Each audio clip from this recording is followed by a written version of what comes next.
Happy Halloween! My name is Dakota, and welcome to part 2 of the long-awaited Horror Nights Gauntlet HHN 30 review. Or as I like to call it, better late than never. You know, at least it's here. It was almost a year, but not quite. Where has this episode been? We filmed it. I feel like I've kind of filled you guys in, and I want to say thank you, first of all, to everyone who has been asking for this episode and, like, where is it? You guys are literally the reasons that I was able to become motivated to finish it. I just got really bogged down with kind of work commitments, and then so much time passed that I kind of just started to get really down on myself, and I was like, who even fucking cares about a Halloween Horror Nights 30 review anymore? So we recorded this episode almost a year ago. Here we are now, almost a year later, and I just kind of wanted to recontextualize things. So thank you guys again for your patience. This is the content you actually wanted to hear. This is the 17 attraction ranking. This is houses, scare zones, shows, all of the major new attractions for Halloween Horror Nights 30 reviewed and ranked, and at the end we are going to compare these to that long ago HHN 30 hype list that we did all the way back in September of last year. So I just kind of got to a point with this where I thought to myself, if I'm gonna put it out,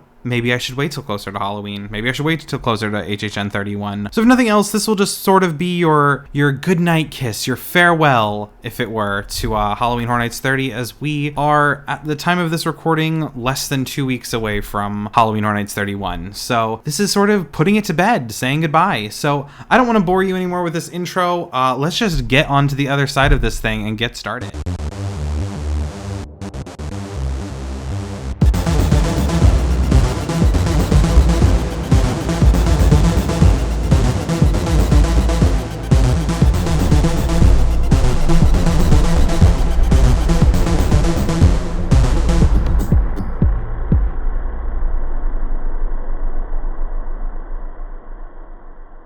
Welcome to part 2 of the Halloween Horror Nights 30 review on the Horror Nights Gauntlet. Let's not waste any time. Let's just get right into it. So coming in at number 17 is a scare zone that I think was actually, like, I genuinely hated. I thought was bad. I thought never lived up to the promise of what it could have been. Didn't present anything, whatever. It was 30 Years, 30 Fears. So the basic concept of 30 Years, 30 Fears is that it is an anniversary scare zone celebrating the past 30 years of the event. They've done this before in Sweet 16. Of course, there was Horror Comes Home. At Halloween Horror Nights 20, there was 20 Years, 20 Fear, or no, 20 Years of Fears. Jesus Christ. We had all of the scare zones at 25 were really... No, there was Icons, I guess, was kind of the throwback zone. They were all kind of throwback zones. Anyway, the theme this year, of course, was the anniversary, the 30th anniversary. And I thought, like, okay, cool, this is going to be where all of the characters from the past are. And the reality is that it was kind of a couple characters from the past. You know, you could see bone there and blood.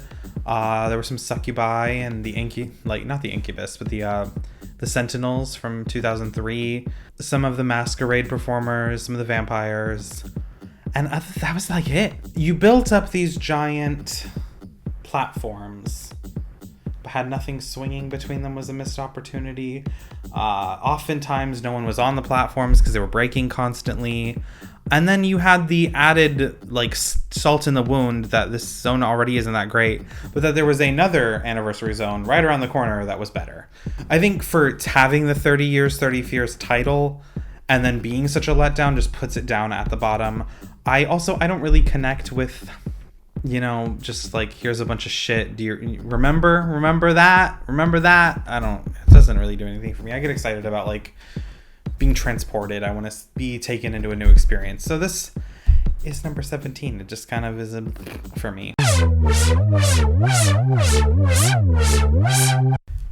Coming in at number 16 is a house that I thought I was going to love. and then kind of realized quickly that it didn't have a lot to offer, and quickly kind of got really disappointed by, and that was Beetlejuice. Beetlejuice is, I've said it before, is a house that I have wanted to see at Halloween Horror Nights for years, and I'm not going to act like I had better ideas for what would have happened. I don't think it was the execution of specific scenes necessarily, but I do think that this house suffered from a very small cast, and I would say, like, scenically it kind of falls apart in the second half. The gray walls are pretty boring. I've said this before. I think by the time you get back to the Maitland's house, it's just like, here's a gray wall, and here's a cutout, and oh, there's Barbara rising out of the floor, and like, cool. I wish the walls were themed at all. I don't know, it's just kind of like lackluster for me. The cast is always doing the most with the work. I don't want to criticize the actors. I loved the Barker Beetlejuice. I love the whole entrance of that. I'm sure, you know, there was another time in another timeline that might have been a facade of the Maitland's house, but that didn't happen. I think what we got was really cool with that. I think going into the vortex and then coming out into the netherworld was really cool. I thought that was really clever. And then working your way down, like, I really think the house is like perfect until you go through the doors of the Dante's Inferno, and then it like falls apart. All of the actors are really on point, like perfectly placed. And then you round the corner and you're in the Deo scene, and there are no actors at all. I don't mind it being upside down, but without the actors there to like add to it, it's just kind of like, why is it upside down? It, like, the way that it just like pumped the brakes so hard for me was just kind of disappointing. And I by the end of the season, I was like, wow, this is my least favorite house. I don't even think it was by the end of the season. I think I knew within the first couple of weeks that it was my least favorite house of the year, which is shocking because I figured this would be like top 3, especially like seeing it during like Diet HHN. I was like very like, I think it was just the hype. I don't know.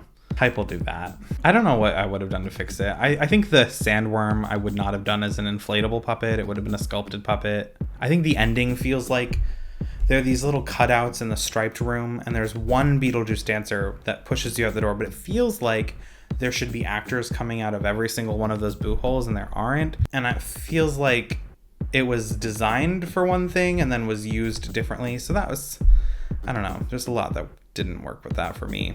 I don't know, Beetlejuice, as a Beetlejuice fan, I wanted to like it more, so it's disappointing that I didn't, but as far as I'm concerned, it was the worst house of Halloween Horror Nights 30. Coming in at number 15, we're back to another scare zone, and I don't think we have another scare zone for, yes we do. I wanted to act like I like the scare zones this year. I want to like the scare zone. There's a lot about it I do. I think scenically it has a lot going on. I just never connected with it, and it's Crypt TV, and I guess I lost half of you because I know this was a popular scare zone, but it just never clicked for me. Aesthetically, it was really nice. I liked all the stage sets. I think that stages like that and big set pieces have no fucking business going in the San Francisco area of the park. I think they only work in areas like New York or Hollywood or maybe Production Central. It's too tight over there. We constantly found ourselves just going behind the sets and just like literally walking around the scare zone because it was such a nightmare. That's not a detriment to the zone itself. I mean, it is, but it isn't, you know. That said, I really liked Miss Sanity's scare. I liked that, you know, they knew they were a photo op scare zone, and I liked that she would take a photo with someone and then she would hit her trigger to like scare them out of the space. I loved that the look-see was definitely leaned more into like the meme version, like the TikTok version of the look-see rather than like the actual show. He was always just kind of goofing around. I really liked that. I tried to consume the Crypt TV content before the season and during the season. I just don't think it's for me. It's fine. You know, I'm glad that a lot of you seem to really connect with it. The series doesn't really do anything for me, and I never really connected with the scare zone, I guess, because of that. But it was fun. It was cute. There were a lot of memes came out of that area. I wouldn't say that I disliked it. I would maybe argue I was kind of indifferent towards it, which is what put it down here. I want to like give credit to the actors. They were all like seemed like they were really doing the most. But, you know, if you don't know what anything is, it's just kind of like, here we are again. Coming in at number 14 is the first of two shows. I feel like it's pretty fair where it's at. This was Marathon of Mayhem Carnage Factory. I want to say that Marathon of Mayhem like 1.0 from 29, one of my favorite shows to have ever been at Halloween Horror Nights. I really loved it. I like just really fun energy. The music was cool. This, you know, I mean, I get it's the same concept, but I mean, how do you come back from perfection? I think the other problem for this is that it was also the Icon show, that this was also the Jack show, and that by using the word Carnage, that kind of implies like Carnival of Carnage and the Carnage Returns shows. It's hard to say like, oh, two of the best shows that have ever been at Halloween Horror Nights with those two shows for the Jack shows, and another one of the best shows that have ever been Horror Nights as far as Lagoon shows go with Marathon of Mayhem, and then just say like, this is a follow-up to both of those things. It's like, of course, it's like kind of gonna be inferior. I think there are some fun moments. I definitely think the Texas Chainsaw bits were fun. Marathon and Mayhem, I mean, it was fun. It was perfectly acceptable. It was cute. I had a good time. I enjoyed it. But it didn't like blow my mind the way that the pedigree of the previous shows that it takes its name from kind of established. So it kind of had that working against it. I think that giving Jack a water show rather than a real show is kind of disappointing. You know, instead of having a live show with Jack, we had Jack on a go-kart. And I don't know that was better. It was cool that Jack was roaming around the queues, I guess, but I think I would have rather had a proper show where Jack does something and kills someone and does a whole show. So, yeah, kind of, it was fine. It was fine.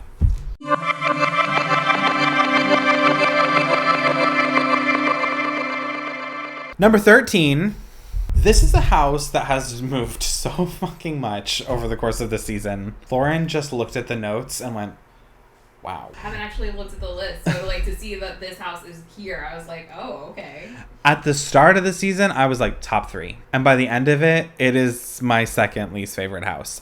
So, I mean, that's a drop. So it's Puppet Theater, captive audience. I want to say incredible facade. There are moments in this house that are truly jaw-dropping, really beautiful. I think the big proscenium theater moment with the bitch up on the balcony and she's like fucking doing her thing at you is really beautiful. I think the mirror scares, both of the mirror scares actually, they're like back to back in the green room with the guy coming through the mirror, and then the one with the clown and the two-way mirror is really cool. Kudos to the bitch who's got to lift up the head every 5 seconds to say I'm rehearsing. Of course, I can't talk about Puppet Theater without talking about the Hamlet monologuing. He had so much like body language and presence, and he'd be like striking poses while doing his monologue and constantly like tapping his foot pedal to hit his trigger, which begs the question, if this is just a monologue on a loop and he's got to keep why not just put it on a loop in the audio? Like, I thought he was doing a really great job. It's just that the house had these other moments that kind of like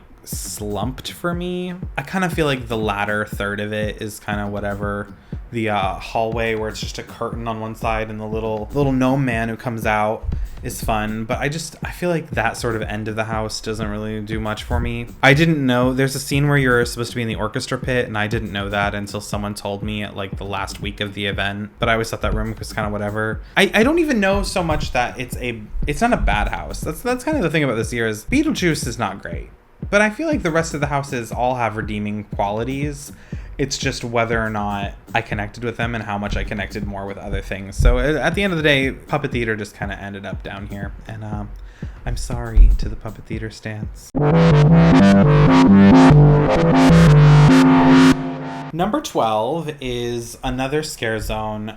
This one, it's funny, like, I had like the opposite effect as Puppet Theater, but it still only landed at like this spot. But at the beginning of the event, I was like, this is fucking awful. Like, I really did not care for it. And as the event went on, I came to really, like, it really grew on me. Anyway, this is Seek and Destroy. And I ended up really liking it. I really love the 1970s sci-fi aesthetic. I think that's really cool. It's something we've never seen at Horror Nights before. I know a lot of people thought they looked like Daft Punk, which I think is hilarious. They're kind of giving, like, Logan's Run. They're giving maybe Tron, a little bit of I think that Soylent Green era of sci-fi film. It was cool. I thought it was cool. I had heard a rumor prior to the season starting that the controller was going to be a giant puppet, And that ended up being a screen was kind of disappointing. So I feel like I had to spend a couple of weeks like coming to terms with the fact that it was just going to be a digital character. But he was always fun. I never did kneel for the controller, but I would see like people's interactions with the controller. That was always really cool. I had some fun encounters with the Stiltwalkers especially. I don't know, I just generally had a lot of fun. I thought once they added the victims to the zone, it really like got a little bit more diversified. Like there was still diversity between the characters. Of course you had like the red cloaked guards, you had the chainsaw guards who had those like white aprons, the blood on that. I thought that was really pretty. Like it was very like visually striking, that like red against white. I don't know, I thought it was aesthetically, I thought it was cool. It just there wasn't a lot going on, and there could have been. Seek and Destroy, is it going to go down in history as like an all-time great? Probably not, but I'm glad that we had something original this year. It was the only Scare Zone actually that was a completely original concept. Everything else was a sequel or an IP. So I want to give Seek and Destroy the credit that it deserves. Like it was at least a very unique concept, something I've never seen at Halloween Horror Nights before, or really any other Halloween event. I don't think it needed the space it was given, truth be told. I think that it maybe would have worked better in Production Central where 30 Years, 30 Fears were. You could have taken the large towers the spotlight guards were on and put those there. You could have taken the big stage with the controller, and I don't know what her name is. She has a name, I don't know what it is. The cyborg lady, I think those could have been on a smaller platform in Production Central. If you're not going to project onto the walls in New York and you're doing this sci-fi story, I feel like it's already a missed opportunity. But there are all of these posters and things up on the walls in New York, and they weren't visible at night. So it's like, really, like, what was the point? Imagine if they had projected on the walls. Oh my god. Yeah, I was thinking like that grid design would be maybe all over the buildings. You can't judge something based on what it didn't do. But of course, I do anyway. Coming in at number 11 is a house that I can't believe I like as much as I do. There was a minute it was higher. Other things just ended up growing on me more. But I genuinely loved this house. I don't really have a lot of complaints. Anyway, it's the Texas Chainsaw Massacre. I've been fortunate enough to experience all three of Universal Orlando's Texas Chainsaw Haunted Houses. I really didn't care for Flesh Wounds back in 2007. Spoiler alert for the fucking show, I guess. I liked 2016's well enough, but this I really liked this a lot. It was just enough of the movie and just enough of like its own ideas to like kind of feel like its own thing. I like that it was a little bit of Texas Chainsaw Massacre, a little bit of Texas Chainsaw 2, and a little bit of just like original concepts. I thought the gas station facade I really loved. I thought that like the pig pens were legitimately quite frightening, and they smelled horrible, but I loved that we got an American Werewolf puppet out of the pigs. I thought that was really fun. All of the leather faces had such great energy. Especially honestly my favorite scene in the whole house is there's this hallway where on your left hand side it was a bunch of doors and on your right hand side it was a bunch of windows, and Leatherface would come up and there was metal I don't know what you call it, like grating, yeah, along the windows, and Leatherface would take his chainsaw and it would spark against the window, and then it would kind of push you to the wall, and a Bill Moseley's Chop Top would come out and scare you. And I thought that was so well done. Just really dynamic, a lot of movement, which I just feel like adds to the moment. But I also loved that, it took different twists on scenes we'd seen before. Going into the sliding door room, the red room, instead of just having Leatherface come out at you, I thought was really different. And it smelled fucking horrible in there, which just added to it. I thought getting to see Chop Top's bedroom, I don't think we've even seen that in a movie before, but I thought that was really cool. Just Chop Top in general. I wish he had dialogue rather than just this little... I was still just very happy to see Chop Top. I remember when it was the week before opening, people were allowed to start tweeting about what house they were in, and I was seeing certain people post oh my god, I'm in Texas Chainsaw, and I'm like, you're a twink. I just didn't understand what all these twinks were doing in a Texas Chainsaw house where the rest of the cast is big guys playing Leatherface. Oh, you're playing Chop Top. I see. The Texas Chainsaw Twink Massacre? No.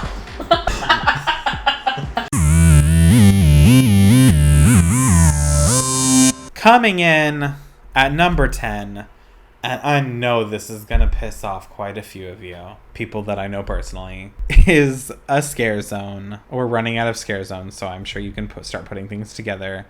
This is Lights, Camera, Action, Eddie's Revenge. I want to say, yes, I had fun in this scare zone. I think there's a lot of good ideas in play. I don't know, I've said it before, I have a hard time getting excited about just like a hodgepodge of things I've seen before. I don't know, I need more. I need story. And this had a little bit of that with Eddie taking over the movie set, but I don't know, it didn't make sense to me. Like, this is like, what does any of this have to do with making movies? What does any of this have to do with the theme? I don't know. I liked it. Obviously, I liked it. All I'm doing is complaining right now, but I really did like it. I had a great time every time I went through. I just those little things, those little details that take a concept that could have been like top 3 of the season for me and like have it sitting at number 10. So I don't know, like, okay, when I think about Hollywood scare zones specifically, they tend to be a little bit more camp, which this was, and a little bit more like lighthearted or funny or character focused with a lot of like one-on-one interactions.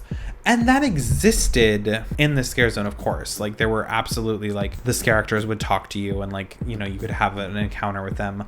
I feel like I get more immersed in a scare zone when all of my character interactions sort of solidify a singular world. Much like Seek and Destroy and much like 30 Years, 30 Fears, I think there are ways that this could have been improved for me personally. I've said it before, I don't think that we needed 2 anniversary scare zones. I don't think that was necessary, and I think 30 Years, 30 Fears was disappointing. I think, honestly, if you had taken the movie set environment and the Eddie showcase out of the scare zone, nothing would feel any different. Like the craft services truck and like the filming equipment, none of that added to what the scare zone was. It was just a lot of scare actors and the stages. All of that could have stayed the same. I think if you took the scaffolding from 30 Years, 30 Fears with the big Halloween Horror Nights red neon sign and plopped it in the middle of Hollywood Boulevard, you could have called that 30 Years, 30 Fears, and you could have happily taken the movie set vibe, the lights, camera, action vibe, moved that to New York. You would have had a great Eddie scare zone, and I think I would have liked both of those experiences more, but as it stands, I don't know. Once again, you can't judge things on what they didn't do, but it's so hard. I will say, you know, on closing night, I went with my friend Timmy from In the Queen's Throne Room. We hung out, and we went to the last cast change for Action, and it was completely unhinged, but it was also like really emotional. Like, it was a lot of like seeing the bows of the characters, like just saying goodbye to their parts, was like really emotional, and it was really affecting. And I feel like that in a lot of ways like boosted this scare zone for me, that like emotional side of it, because I feel like I never connected with it emotionally the way I did with, you know, other scare zones in the past, like Vanity Ball or other things. Am I just a bitch? Am I a bitch? Coming in at number 9 is Welcome to Scary, Horror in the Heartland. I was just joking with Lauren that I think I'm the only person in our group who really liked this house. Here's the thing, too. It's like you've been going the longest, so it's like a lot of these houses you saw like their kind of original version of, if not all of them. Yeah, every single one. The thing about Scary doesn't help that I fucking love a lot of the houses that are represented in this. Anyway, I really liked this house. I have problems with it. You know, obviously this is a house that was set in Cary, Ohio, which, common misconception, not every Halloween Horror Nights house is set in Cary, Ohio, just a lot of them are. I feel like there's just as many houses set in New York as there are in Cary, honestly. Cary, Ohio is the home of a lot of original Halloween Horror Nights characters and a lot of original Halloween Horror Nights stories. What's fun about this house is that almost every house that was picked was like one of the like B-movie haunted houses, like kind of jokey comedy houses. You know, Hive wasn't, Dead End wasn't, but like Spawning was definitely kind of tongue-in-cheek, and so was like obviously Leave It to Cleaver and HR Blood and Guts. And getting to go back to some of those houses and like get to re-experience that like very campy vibe, which we get on occasion but not as often as I wish we did, was just like really happy for me. I will be straight up, when we walked into the Meats deli for the first time, this is so stupid, I like started crying.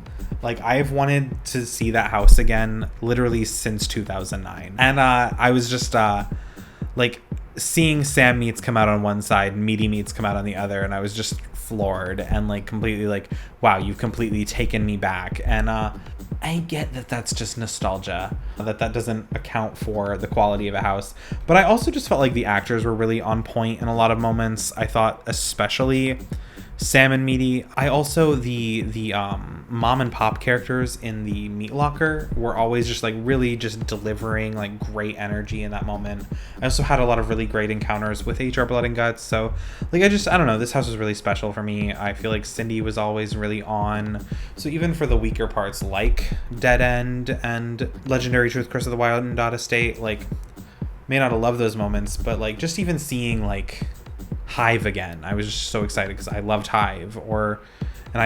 These are houses that I don't know, like don't get featured in like the big anniversary throwback houses. Like when they do those, they always pick like the most iconic, most beloved, most cherished houses, and these are not talked about like that. These houses I feel like are sort of like fringe houses that like really are more like have a cult fandom. You know, I mean, I feel like this happening the same year as Icons is a perfect example, because obviously Icons takes from really iconic moments. These are houses that are not necessarily as well remembered. I mean, Spawning, first of all, I love that they redesigned the Skulders. We joked about that literally just a couple of episodes ago, that the monsters in the Spawning looked so fucking stupid originally. They were named Skulder, like Scully and Mulder, after the monster from the Sewer Monster episode, and I love that they redesigned them for this house to sort of look not like a direct plagiarism, but like they obviously were meant to look like the character from the X-Files. And so I thought that was really cool that they like edited the design, you know, 12 years later, however many years. I don't know, I feel very like protective of it. Like people would talk shit and I'm like, don't you fucking talk shit about Scary. So coming in at number 8 is the other show. It is Halloween Nightmare Fuel. I thought this was lovely, gal. I thought this was great. I really actually enjoyed this a lot. I did not see it a ton of times. I thought maybe 3 or 4 over the course of the season. But I loved it. I didn't see it until almost October. Maybe. It had been several weeks in the event before we finally got around to seeing Nightmare Fuel. And then I was like, why haven't we been watching this all season? It is very obviously the replacement for the dance troupe that shall not be named. But I thought they like had a great mix of the acrobatic events from that with the dancing things from that, yeah, but also mixing in the pyrotechnic performers. Also like the magic aspect of it, like yeah, I still like that the trick of him getting in the bed and then becoming her is seamless. I fundamentally understand how it was done, but my brain won't accept it. Like the song choices are great. I don't know. It like the appeal of the dance shows for me are that the most appealing thing about Bill and Ted back in the day was the dancing elements. The jokes never really landed for me. So like I'm pretty pro dance show at Horror Nights. I have no problem with this continuing to be a trend, and I enjoyed the fuck out of Nightmare Fuel.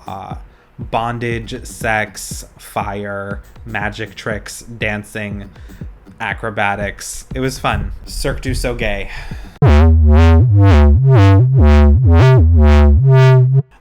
This is gonna piss people off.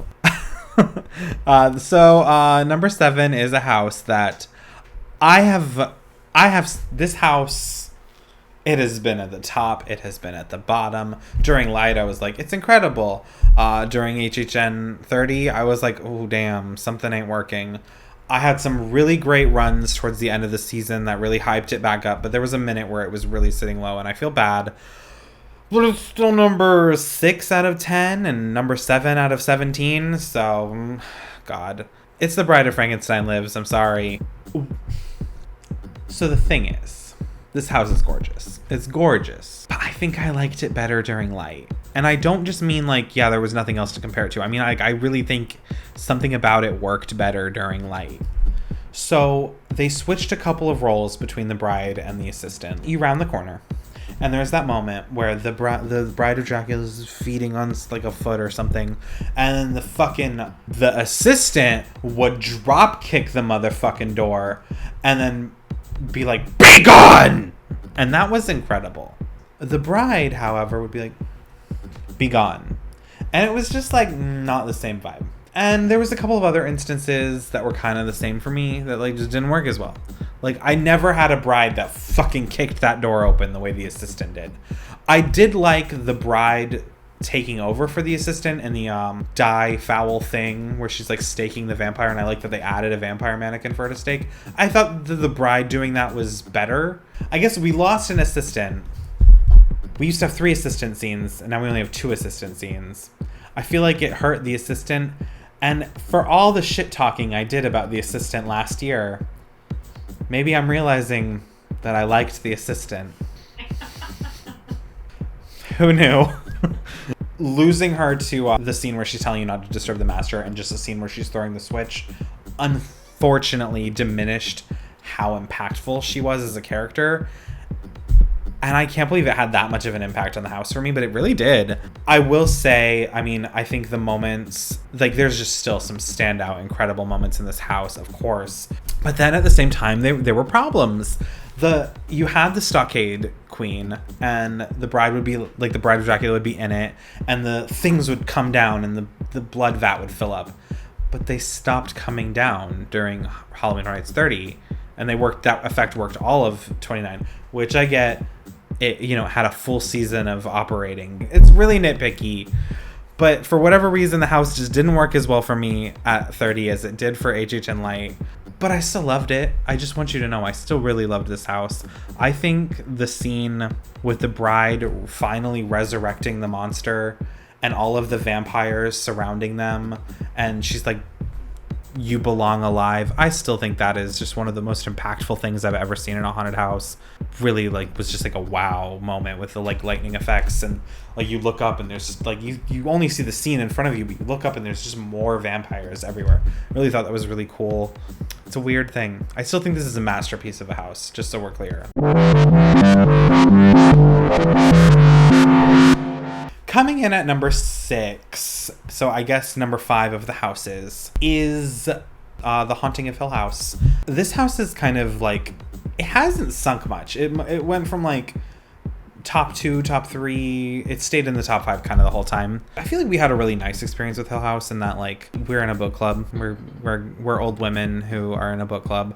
But we read The Haunting of Hill House this year, and I consumed so much Hill House media this year. Like, I read Hill House, I watched the 60s film, I watched the 90s film, I rewatched the Netflix series, which I'd seen before, and then we had this house, and like, I just felt very embedded in the world of The Haunting of Hill House this season, and it was definitely the IP I was like the most invested in. And I just thought this house really captured not the storytelling of the show so much, but like the atmosphere and the just classic haunted house feeling. Like, I think they used every trick in the book to create a haunted house. Not to mention the facade was just fucking beautiful. I thought there were just moments that were incredible, just acts of theater technology. Nell's hanging, I know that was controversial this season, briefly, maybe like opening weekend, but using the disappearing scrim to have her like appearing behind the wall to add that ghostliness, and then like they'd hit you again on the other side, and then you would have on at the far end of the hallway the Pepper's ghost projection of her, and then you'd have a real actress hit you from the side. Like, it was just like this 1, 2, 3 like incredible moment in a haunted house, and the house just continued to have moments like that I just thought were like so beautifully executed. And like IP houses, I feel like a lot of times they're incredible, a lot of times I feel like they maybe do the bare minimum. You could really tell that like a lot of care went into this, and I was just really happy with it. I loved how the tall man progressively got taller throughout the house. I thought that was genius and like just made him more and more imposing. Personally, I genuinely think the second tall man scare was just terrifying. Like, I don't really get scared, but like every time I'd be like, I don't want you near me. You're really tall and scary. I love that the entire finale sequence is like each member of the family's greatest fear encompassed in a scene. I think the the blackout hallway maybe worked better in Graveyard Games. Basically, I mean, it was kind of at a right angle. You had a black hallway here and a black hallway here, and then this fully lit room with an operations team member kind of flashlighting you through. And so, like, I felt like you never really got the full experience of the complete blackout, so it just didn't work the way I think it was meant to. But I did think it was really cool, the idea of having a blackout room with the Nell scare above you. I thought that was really beautiful. That's the other thing, like, genuinely scary. Another, like, I feel like masterpiece of an IP. Coming in at number 5, this house has been on a journey too. This house I was amazed by on opening night, and then I kind of like turned against it, and I was like, is it good, or are we just distracted by nostalgia?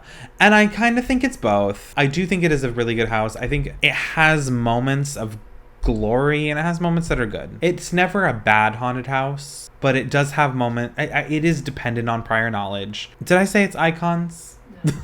Oh, yeah. It's icons captured. Sorry, we're talking about icons. I think the facade is like the music and the vibe is really like overwhelming and impressive. Like going in and like getting to see fear in a haunted house on stilts is really cool. I do think I wish there had been more opportunities for design enhancements for the characters, if that makes sense. Like, you know, we all rave about the storyteller scene because they gave her like a demon form, but it's like, did the storyteller need that, or did she just need better storytelling for her character? And it's like, okay, well, if you're gonna design, like, give us this cool redesign for the storyteller, like, I don't know, I kind of would have been cool to see a new design for every character. That's like a nitpicky thing. Overall, this house is definitely dependent on nostalgia, but there's some really beautiful moments. I think I love the transitions, specifically like when you go from Lady Luck to the director, like you'll see the slot machine wheel going, and it like lands on 3 cameras, and then you go into the director's room, or that the director like transitions kind of perfectly into the usher, since they're both connected by film, and he's filming Julian's dead body. I think is really cool. As a Julian stan, kind of just love the usher's whole sequence. I love seeing him there hanging from the rafters, and then seeing his ghost on the next room beating someone to death, and then getting the greeting in the lobby at the concession stand with that popcorn smell. I think is really effective. And you round the corner and you have all that like dead roses smell from the caretaker's room. I thought was really wonderful. I don't love the Jack and Chance room really. It's kind of, Jack's, you know, gets obviously this big moment, but then Chance is like, if you don't know Chance is to your right, you're just looking at Jack, and it's like, where was Chance? So it's kind of disappointing for Chance. Obviously Bloody Mary's room, it's cool that they did something. Wish she could have been in there. One of my favorite icons, so it's kind of sad. I feel like what people really talk about when they talk about this house is the storyteller transformation and the throne room. Like, I feel like that's what you talk about when you talk about icons. And I think those moments are so iconic. They're what make this house.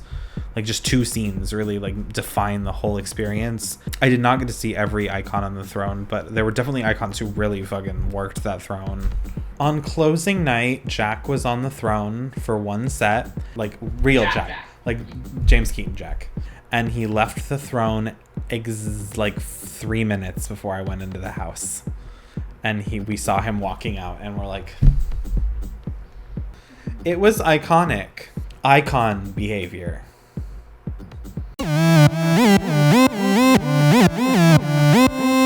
Okay, so number 4. This is another haunted house. This is technically number 3 of the houses. This is my baby, my beloved, my dear, hot take, I guess. Revenge of the Tooth Fairy. I am well aware that plenty of people have this ranked like 8 or 9 or 10.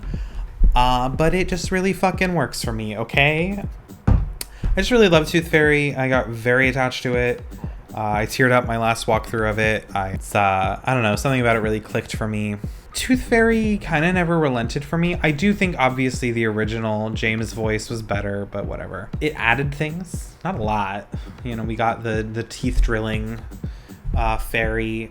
I mean, just overall, if I had to explain, you know, to not over describe Tooth Fairy when eventually it will have to get reviewed on the show again, Tooth Fairy delivered things that I think I needed. That just very magical, never before seen facade with the lead up to it was just always breathtaking to experience. And then to see this storybook element continued throughout the entire house with the text on the walls, the way that as James became less and less human over the course of the house, becoming more and more monstrous, was paired with the plaque growing on the walls, and that would overtake the house slowly, and then you would enter the fairy jubilee in the caves in the cellar, like a culmination of all of these things.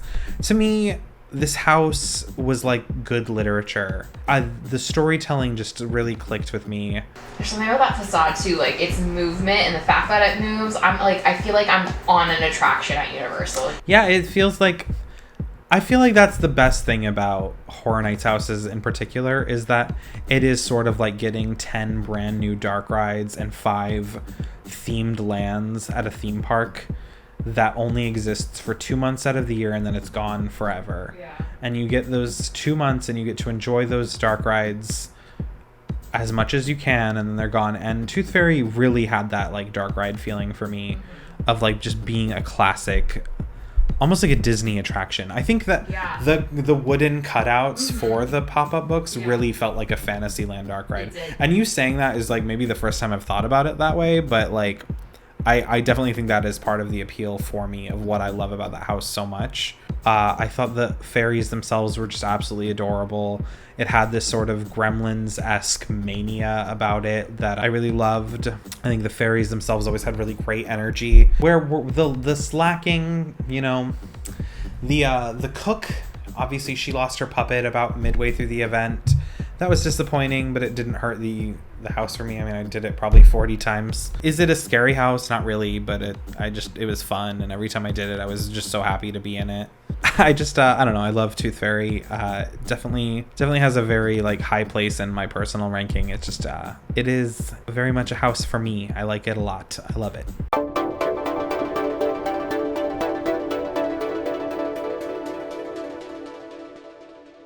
So number 3 is also the number 1 scare zone. I feel like I just have a lot personally invested into this, but it is Gorewood Forest.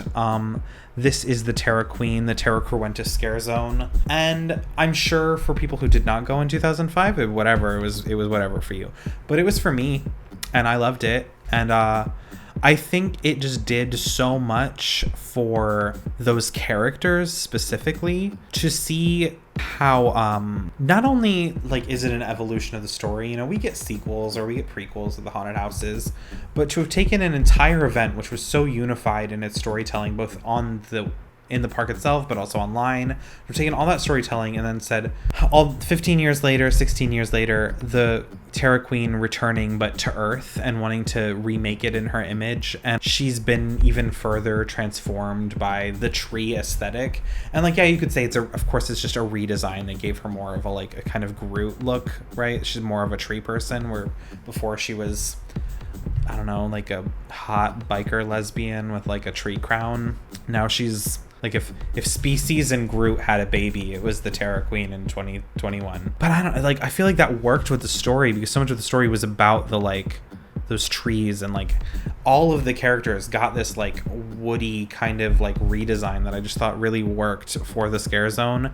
And then to pair that with the way the zone itself is executed, I just thought was really well done.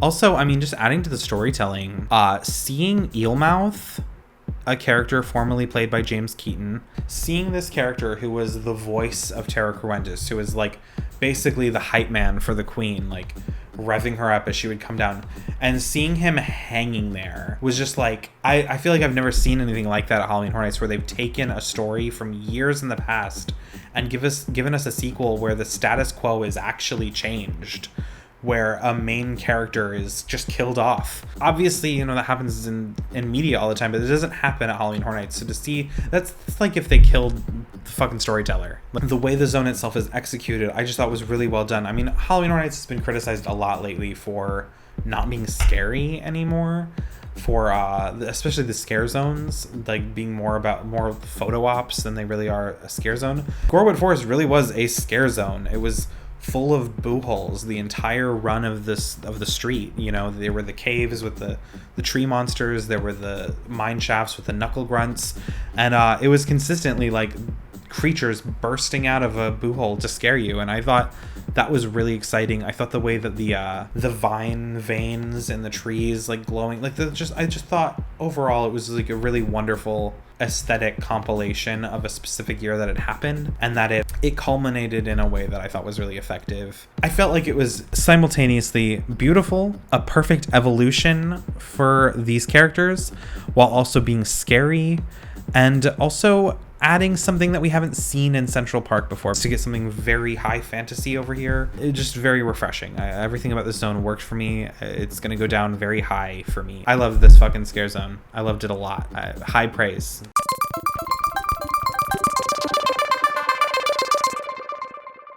I feel like the top two honestly is debatable, because I feel like the two houses I have seen at number one pretty 50-50. I do think number two is maybe objectively a better haunted house, and for the most of the season this was my number one, but when I really sat down and thought about it, I was like, but what am I more attached to personally?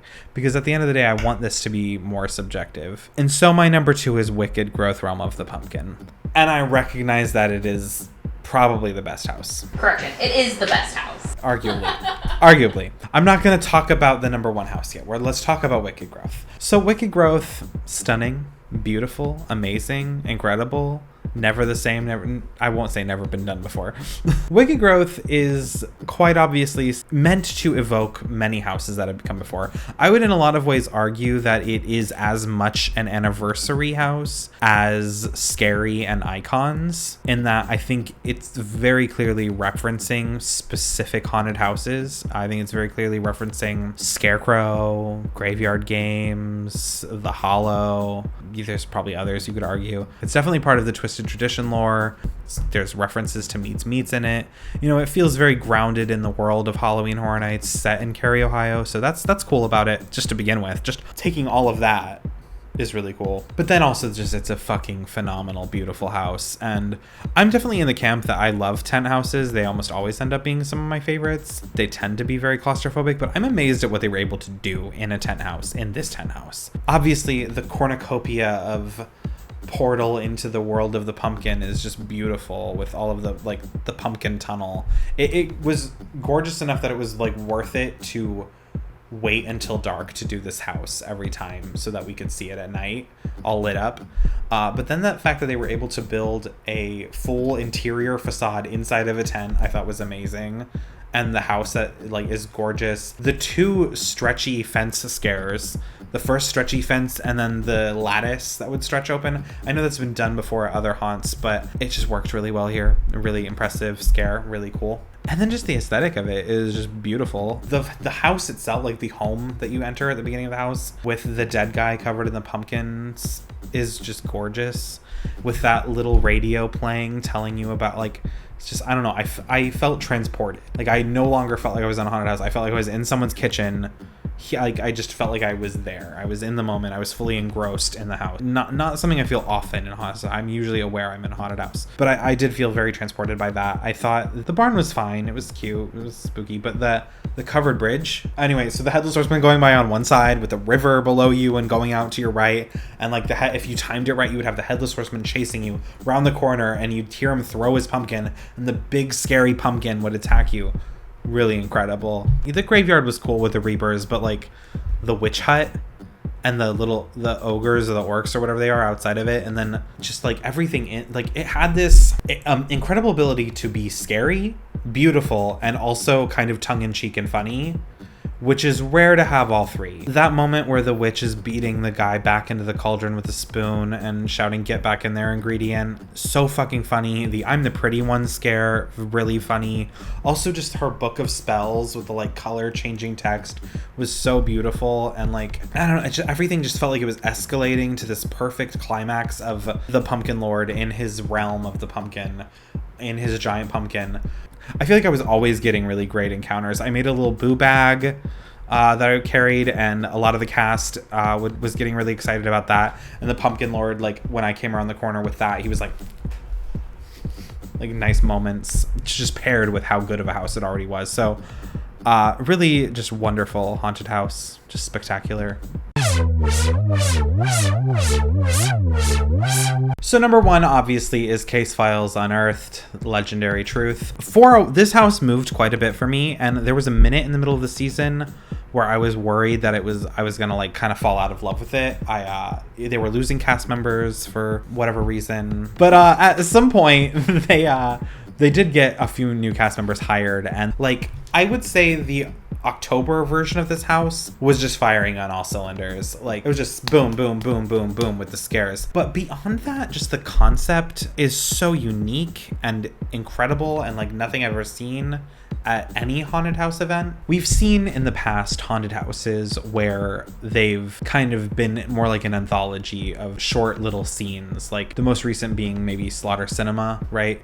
Each scene had a movie poster to introduce the concept of what the scene was. This time, the concept was that Boris Schuster, a character from 2008's Bloody Mary story, is given his own house, and you're getting to experience various adventures and cases he's been on in the past. And each case is presented as a pulp detective noir novel. And these novels are, they work within the context of the story as well, in that they are being uncovered by this young man in the 1990s who is realizing that they're coded to tell you about a very real danger, which are these totems that summon the legions of horror, right? All of this is like deep HHN lore. But the way that it's executed, I just thought was so genius. The aesthetic, like just getting to see the Boris Schuster window in his office that is part of the park every day, getting to see it from inside. It was like you've been allowed into some place that is a little bit forbidden. It definitely requires a little bit of like knowledge of Universal Studios and of Halloween Horror Nights lore, but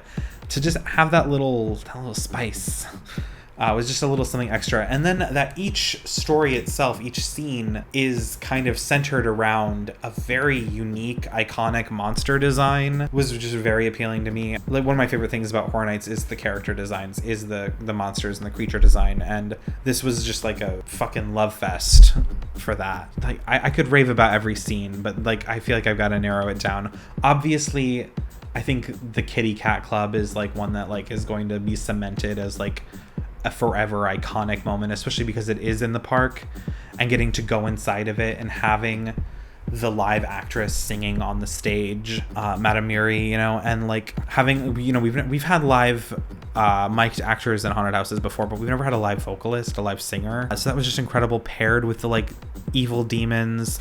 I mean, even I also just had moments of really like genuine horror that I thought were really well executed. I thought the museum scene was so fucking cool. Like just seeing like the blood and the disarray as you first enter, and the like camera flash that's going on, and you round the corner and you can see the big Lovecraftian monster like eating someone down the hall, and then it would come sprinting at you.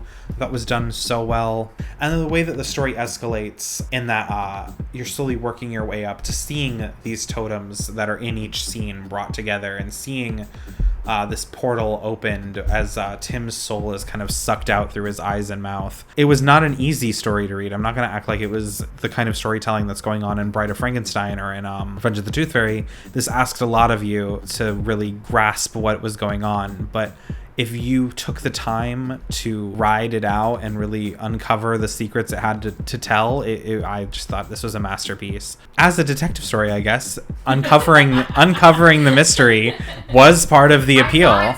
I think that detective vibe is also, that film noir thing had another just major impact on how much I liked it. Yeah. And that is, we've never seen film noir done at Halloween Horror Nights. So I loved this. I think it's a really exciting kind of position to see where the event goes from here, from this. So yeah, Case Files, rounding out the number 1 spot for Halloween Horror Nights 30.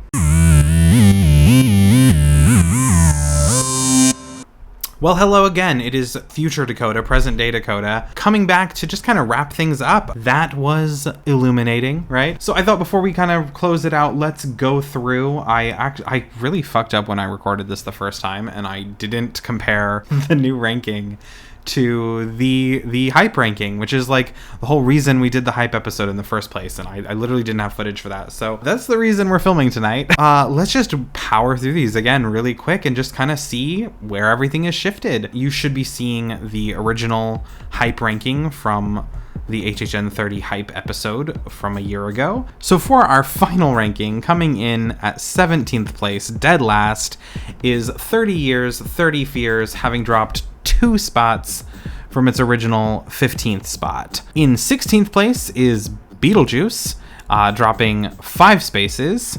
Crypt TV is our number 15, dropping 2 spots. In 14th place, Marathon of Mayhem Carnage Factory, dropping only 2 places from 12th place this time. In 13th place, Puppet Theater Captive Audience. This dropped 5 spots. That was pretty rough from 8th place.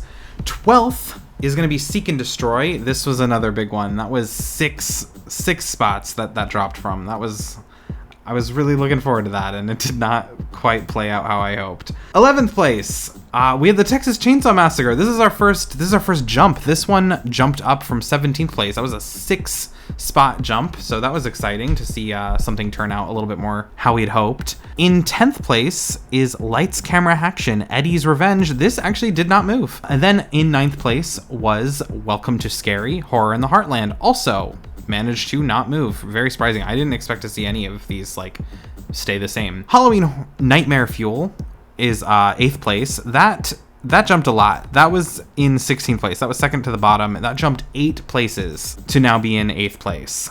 7th place goes out to Universal Monsters, The Bride of Frankenstein Lives, having dropped 2 places from 5th on the hype list.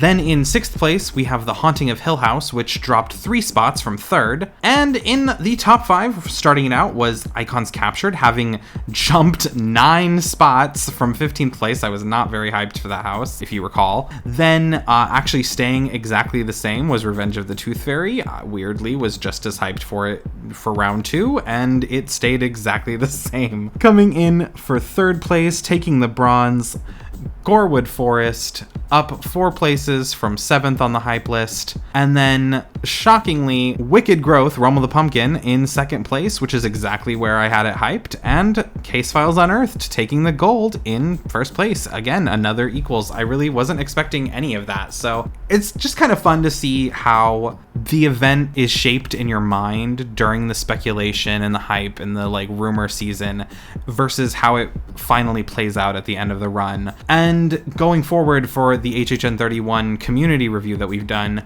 I think it's going to be really interesting to see what the fans thought beforehand versus by the end of the season as well. So this coming season should be an even more wild and crazy transformation as far as this list goes. So I'm really excited to see how that plays out. We've got a lot of exciting things coming to the channel in the next couple of weeks. HHN 31 starts. By the time you guys are seeing it, it will be I think a week out. So right after that, it's pretty much back to back. You'll be seeing this episode, and then just a couple of days later, on Monday the 29th, will be the HHN 31 community hype episode, or the ultimate HHN 31 hype list, as we've been calling it. And then we've got a few more kind of fun things planned for the HHN 31 season to shoot maybe in the parks. I don't want to promise a more regular schedule because I feel like every time I do that, it goes to shit. But I feel really good about the upcoming season, and I'm just so glad to have cleared this hurdle of this episode.